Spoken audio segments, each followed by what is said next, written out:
बेहिशेबी मालमत्ता प्रकरणी तुरुंगाची हवा खात असलेल्या छगन भुजबळांच्या समर्थनार्थ आज नाशिकमध्ये मोर्चाचं आयोजन करण्यात आलंय। या मोर्चात मोठ्या संख्येनं भुजबळ समर्थकांची उपस्थिती पाहायला मिळू शकते। संपूर्ण ओबीसी समाज जमण्याचा प्रयत्न आयोजकांच्या वतीनं करण्यात आलाय। जागोजागी भुजबळांचे बॅनर, समर्थनाचे पोस्टर्स लावण्यात आलेत। पण असं असलं तरी एकेकाळी स्वतःला भुजबळांचे समर्थक म्हणवून घेणारे राष्ट्रवादीतले काही कार्यकर्ते या मोर्चात अनुपस्थित राहणार असल्याची माहिती मिळते आहे।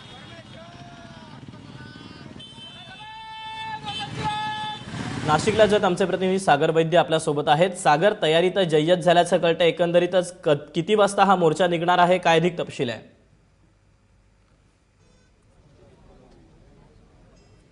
दीपक, दुपारी साधारणतः 1 वाजेपासून हा मोर्चाला सुरुवात होईल। तपोवन जिथे साधुग्राम होतं पंचवटीत, त्या ठिकाणाहून निमानी बस स्टँड, आरके, रविवार कारंजा, एमजी रोड मार्गे जिल्हाधिकारी कार्यालयावर हा मोर्चा जाईल।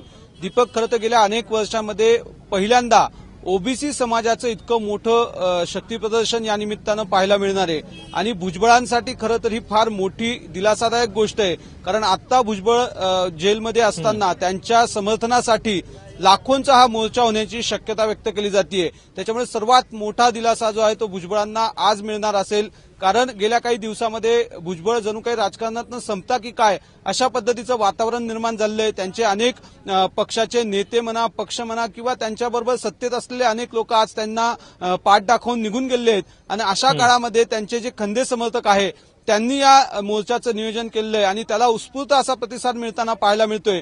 आता मी तपोवन जिथून हा सुरुवात होणारी मोर्चाची तिथे आहे आणि आपण बघू शकतोय की राज्यभरातून हजारो लोक इथे जमायला सुरुवात झाली आहे। असं सांगितलं जातंय संयोजकांकडून की परराज्यांमधून म्हणजे देशातल्या इतर राज्यांमधून साधारणतः 50,000 भुजबळ समर्थक जे आहे ते आता नाशिकमध्ये पोहोचलेले आहेत। थोड्या वेळामध्ये ते या ठिकाणी पोहोचतील रेल्वे स्टेशन आणि गाड्यांच्या माध्यमातून। इतकंच नाही तर महाराष्ट्रातल्या प्रत्येक जिल्ह्यातून या ठिकाणी भुजबळ समर्थक मोठ्या संख्येने येण्याची शक्यता आहे।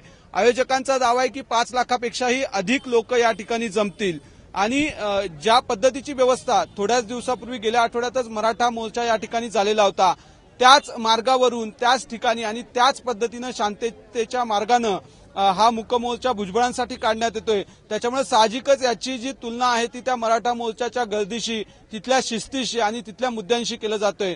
असं म्हटलं जातं की हा मोर्चा जरी भुजबळांच्या समर्थनार्थ असला तरी सुद्धा यामध्ये अप्रत्यक्षरित्या ओबीसींची ताकद जी आहे ती या निमित्तानं पाहायला मिळू शकते आणि त्याच्यामुळे या मोर्चाकडे राज्यभरातल्या सगळ्या लोकांचं लक्ष आहे। आपल्याला आठवत असेल की पंकजा मुंडे भुजबळांना भेटल्यानंतर खरं तर या मोर्चाच्या तयारीला गती आली।